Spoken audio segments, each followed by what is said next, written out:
Old Faithful by David Sedaris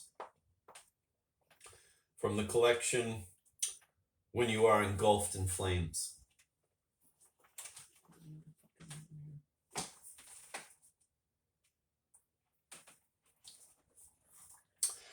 Out of nowhere, I developed this lump. I think it was a cyst or a boil, one of those things you associate with trolls, and it was right on my tailbone, like a peach pit wedged into the top of my crack. That's what it felt like anyway. I was afraid to look. At first, it was just this insignificant knot, but as it grew larger, it started to hurt. Sitting became difficult, and forget about lying on my back or bending over. By day 5, my tailbone was throbbing, and I told myself, just as I had the day before, that if this kept up, I was going to see a doctor. I mean it, I said. I even went so far as to pull out the phone book and turn my back on it, hoping that the boil would know that I meant business and go away on its own, but of course it didn't. All of this took place in London, which is cruelly, insanely expensive. Hugh and I went to the movies one night, and our tickets cost the equivalent of $40, this after spending $60 on pizzas. And these were mini pizzas, not much bigger than pancakes. Given the price of a simple evening out, I figured that a doctor's visit would cost around the same as a customized van. More than the money, though, I was afraid of the diagnosis. Lower back cancer, the doctor would say. Looks like we'll have to remove your entire bottom. Actually, in England, he'd probably have said bum, a word I have never really cottoned to. The sad thing is that he could remove my ass and most people wouldn't even notice. It's so insubstantial that the boil was actually an improvement.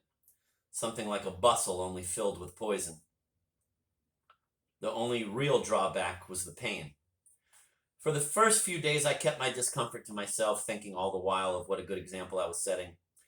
When Hugh feels bad, you hear about it immediately. A tiny splinter works itself into his palm, and he claims to know exactly how Jesus must have felt on the cross. He demands sympathy for insect bites and paper cuts, while I have to lose at least a quart of blood before I get so much as a pat on the hand. One time in France, we were lucky enough to catch an identical stomach virus. It was a 24-hour bug, the kind that completely empties you out and takes away your will to live. You'd get yourself a glass of water, but that would involve standing, and so instead you just sort of stare toward the kitchen, hoping that maybe one of the pipes will burst and the water will come to you. We both had the exact same symptoms, yet he insisted that his virus was much more powerful than mine. I begged to differ, so there we were, competing over who was the sickest. You can at least move your hands, he said. No, I told him, it was the wind that moved them. I have no muscle control whatsoever. Liar. Well, that's a nice thing to say to someone who'll probably die during the night. Thanks a lot, pal. At such times, you have to wonder how things got to this point. You meet someone and fall in love, then umpteen years later, you're lying on the floor in a foreign country, promising, hoping as a matter of principle that you'll be dead by sunrise. I'll show you, I moaned, and then I must have fallen back asleep. When Hugh and I bicker over who was in the most pain, I think back to my first boyfriend, whom I met while in my late 20s. Something about our combination was rotten, and as a result, we competed over everything, no matter how petty. When someone laughed at one of his jokes, I would need to make that person laugh harder. If I found something half decent at a yard sale, he would have to find something better, and so on. My boyfriend's mother was a handful, and every year, just before Christmas, she would schedule a mammogram, knowing that she would not get the results until after the holidays. The remote possibility of cancer was something to hang over her children's heads, just out of reach, like mistletoe, and she took great pleasure in arranging it. The family would gather, and she'd tear up, saying, I don't want to spoil your happiness, but this may well be our last Christmas together. Other times, if somebody had something going on, a wedding or graduation, she'd go in for exploratory surgery, anything to capture and hold attention. By the time I finally met her, she did not have a single organ that had not been touched by human hands.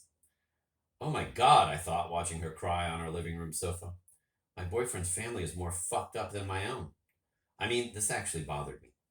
We were together for 6 years, and when we finally broke up, I felt like a failure, a divorced person. I now had what the self-help books called relationship baggage, which I would carry around for the rest of my life. The trick was to meet someone with similar baggage and form a matching set. But how would one go about finding such a person? Bars were out, I knew that much. I'd met my first boyfriend in a place called the Manhole. Not the sort of name that suggests fidelity. It was like meeting someone at fisticuffs and then complaining when he turned out to be violent. To be fair, he had never actually promised to be monogamous. That was my idea, and though I tried my hardest to convert him, the allure of other people was just too great. Most of the gay couples I knew at that time had some sort of an arrangement. Boyfriend A could sleep with someone else as long as he didn't bring him home, or as long as he did bring him home. And boyfriend B was free to do the same. It was a good setup for those who enjoyed variety and the thrill of the hunt. But to me, it was just scary and way too much work. Like having one job while applying for another. One boyfriend was all I could handle, all I wanted to handle, really. And while I found this to be perfectly natural, my friends saw it as a form of repression and came to view me as something of a Puritan. Am I wondered. But there were buckles to polish and stones to kneel upon. And so I put the question out of my mind. I needed a boyfriend as conventional as I was, and luckily I found one, just met him one evening through a mutual friend. And I was 33 and Hugh had just turned 30. Like me, he had recently broken up with someone and had moved to New York to start over.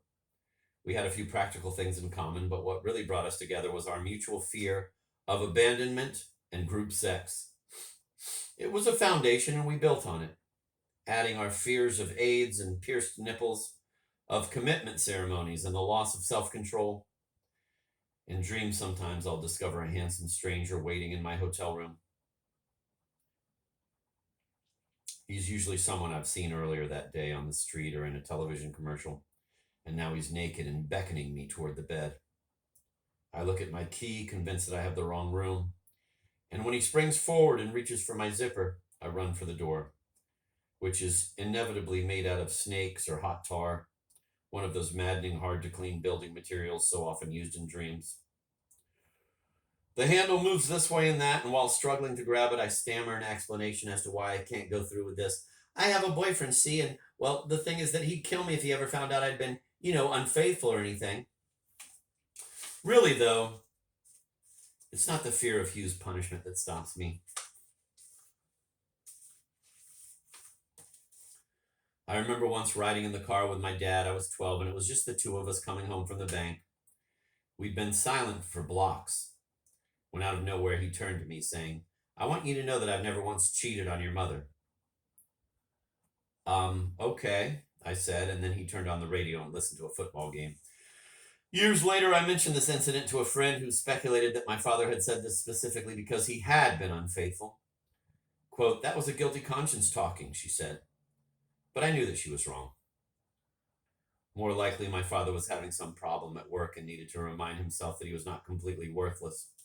It sounds like something you'd read on a movie poster. Sometimes the sins you haven't committed are all you have to hold on to.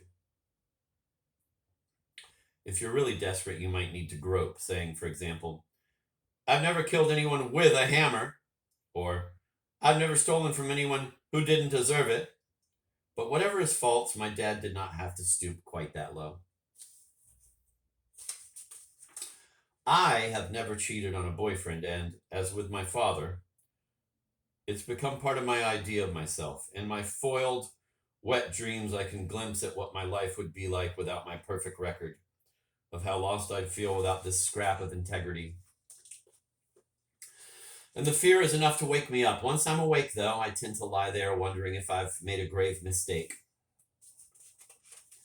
In books and movies, infidelity always looks so compelling, so right. Here are people who defy petty convention and are rewarded with only the tastiest bits of human experience.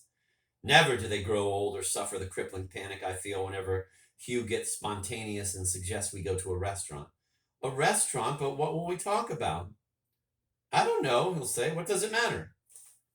Alone together, I enjoy our companionable silence, but it creeps me out to sit in public, propped in our chairs like a pair of mummies.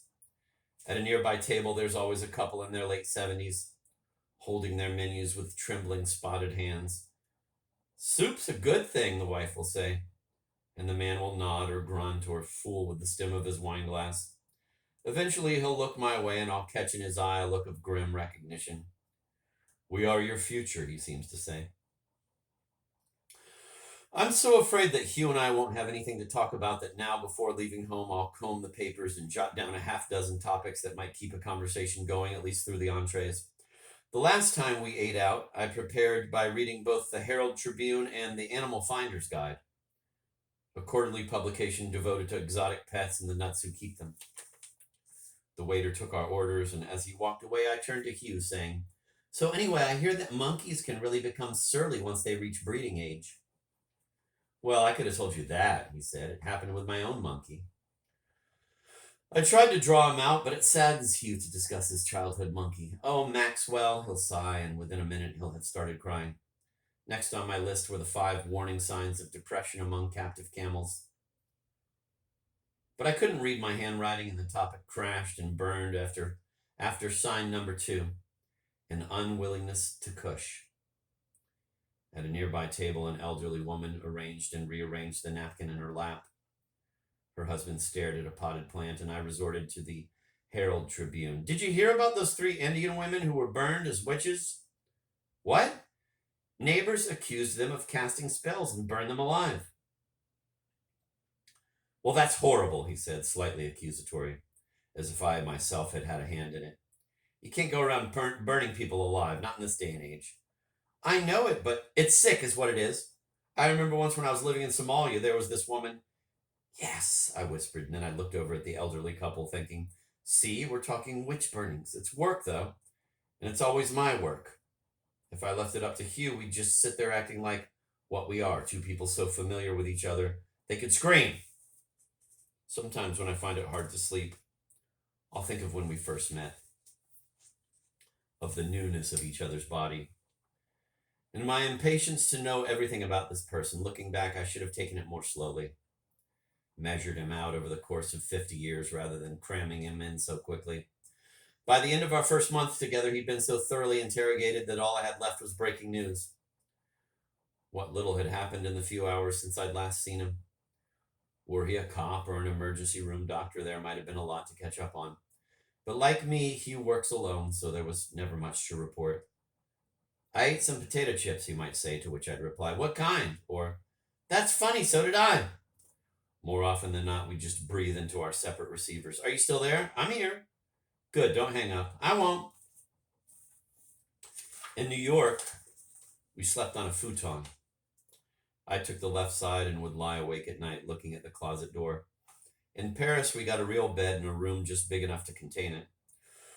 Hugh would fall asleep immediately, the way he's always done, and I'd stare at the blank wall, wondering about all the people who'd slept in this room before us. The building dated from the 17th century, and I envisioned musketeers in tall, soft boots, pleasuring the sorts of women who wouldn't complain when sword tips tore the sheets.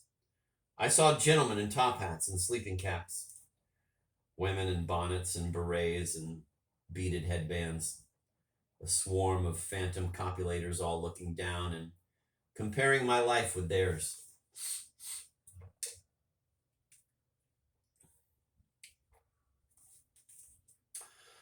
After Paris came London, and a bedroom on the 6th floor with windows looking onto neat rows of Edwardian chimney tops.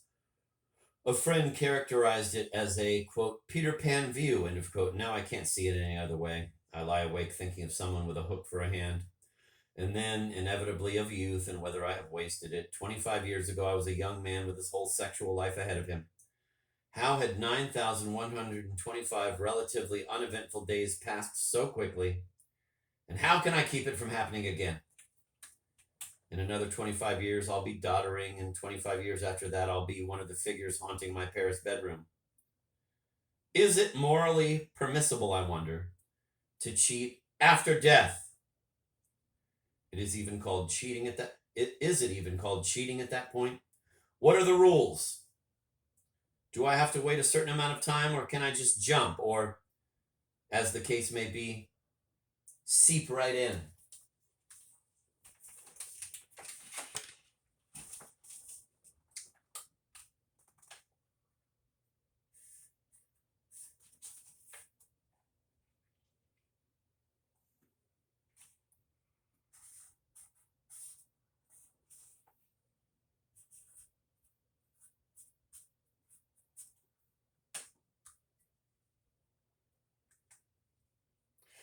During the period that I had my boil, these questions seemed particularly relevant. The pain was always greater after dark, and by the sixth night, I was fairly certain that I was dying. Hugh had gone to sleep hours earlier, and it startled me to hear his voice. "What do you say we lance that thing?" he said. It's the sort of question that catches you off guard. "Did you just use the verb to lance?" I asked. He turned on the light. "Since when did you learn to lance boils?" "I didn't," he said, "but I bet I could teach myself." With anyone else, I'd put up a fight, but Hugh can do just about anything he sets his mind to. This is a person who welded the plumbing pipes at his house in Normandy, then went into the cellar to make his own cheese. There's no one I trust more, and so I limped to the bathroom, that theater of home surgery, where I lowered my pajama bottoms and braced myself against the towel rack, waiting as he sterilized the needle. "This is hurting me a lot more than it's hurting you," he said. It was a standard line, but I knew that this time he was right. Worse than the boil was the stuff that came out of it, a horrible custard streaked with blood. What got me, and got to him even worse, was the stench, which was unbearable and unlike anything I had come across before. It was, I thought, what evil must smell like. How could a person continue to live with something so rotten inside of him, and so much of it? The first tablespoon gushed out on its own power like something from a geyser. Then Hugh used his fingers and squeezed out the rest. "How you doing back there?" I asked, but he was dry heaving and couldn't answer. When my boil was empty, he doused it with alcohol and put a bandage on it as if it had been a minor injury, a shaving cut, a skinned knee, something normal he hadn't milked like a dead cow. And this, to me, was worth at least 100 of the 120 nights of Sodom. Back in bed, I referred to him as Sir Lancelot. "Once is not a lot," he said. This was true, but Sir Lance occasionally lacks a certain ring. "Besides," I said, "I know you'll do it again if I need you to. We're an aging monogamous couple, and this is all part of the bargain." The thought of this kept Hugh awake that night, and still does. We go to bed, and he stares toward the window as I sleep soundly beside him, my bandaged boil silently weeping onto the sheets.